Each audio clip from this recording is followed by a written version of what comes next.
Hi guys, so for our media thriller we have to answer a couple of questions, and this particular question I'm going to do on video message. So the question is, who would the audience be for your media product?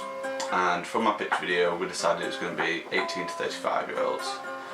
Firstly, this is because some of the more graphic and X-rated scenes and obviously the nature of the plot, but after doing some research, normally thrillers are aimed and liked a lot more by 15 and 16 year olds, which is obviously not our age range, but we don't think this is going to be too much of an issue because it's only going to be our secondary audience, whereas our primary audience is more of the LGBT community and the supporters. So beginning off at the higher end of 35, we chose this number as they're the ones who have had the biggest change in the way LGBT people are actually seen.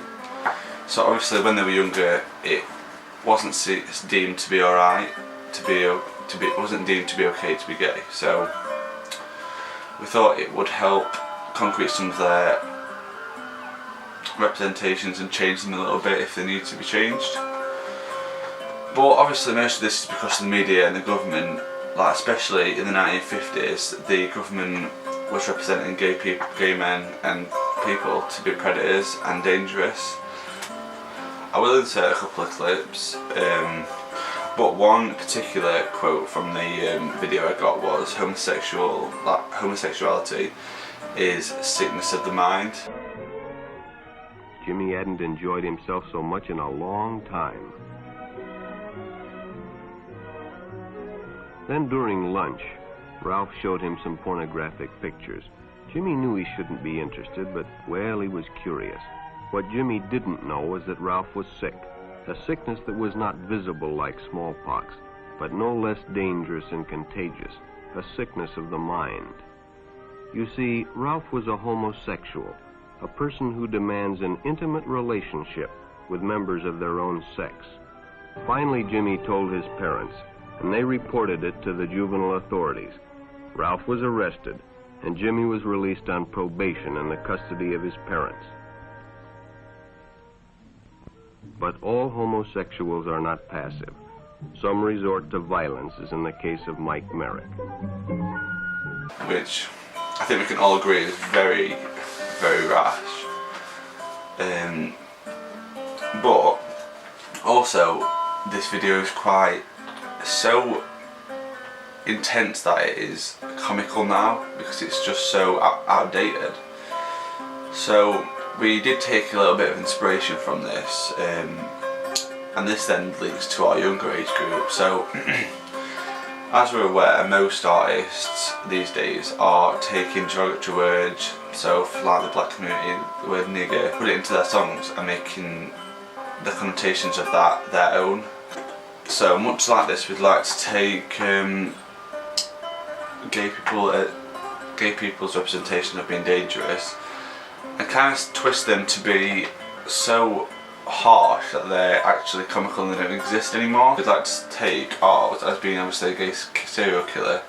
It then links to the comical effect of homosexuality being a sickness of the mind, because the media consumer obviously knows that our thriller isn't actually fact, it's all fiction, and they know they're obviously not going out killing people, but ultimately it's to prove that anybody is capable of doing anything. So no matter whether you are gay, no matter whether you're straight, transgender, anything, you can do whatever you want. You could go out and kill people if you like. It's not just a straight or a gay thing. You can do anything. From this we then found a theorist. Blue Round Cats theorised that the audience use the media for a variety of reasons and receive a variety of gratifications or pleasure as a result. And this was then built on by McQuail in 1987, who had 4 reasons for media consumption. The first one being information, the second one being personal identity, the third one being integration and social interaction, and entertainment. So clearly we can then link personal identity and entertainment to our thriller. Our thriller is really about personal identity and people being able to connect with something in our thriller. no matter how broad. So gay people are able to see it and be happy and kind of feel quite comical about it because they know those connotations are not real. People then relate to our thriller no matter how broad. Any recognition is obviously helpful to the LGBT community, and even though being in the LGBT community is growing and we have quite a lot of people who support and help it become a thing, we aren't fully there yet. But our thriller, being the comical effect that it is, it then definitely helps to bring some comedy and letting people know that it's not real. People, like, we don't go out there creating havoc and killing people like obviously our thriller suggests. It is just the fact that we're pushing it so far that people realise, like I was saying earlier. So even if you aren't fully supportive, or you need more information, or you're very, very unsure, I feel like our thriller then helps you realise that people aren't threats.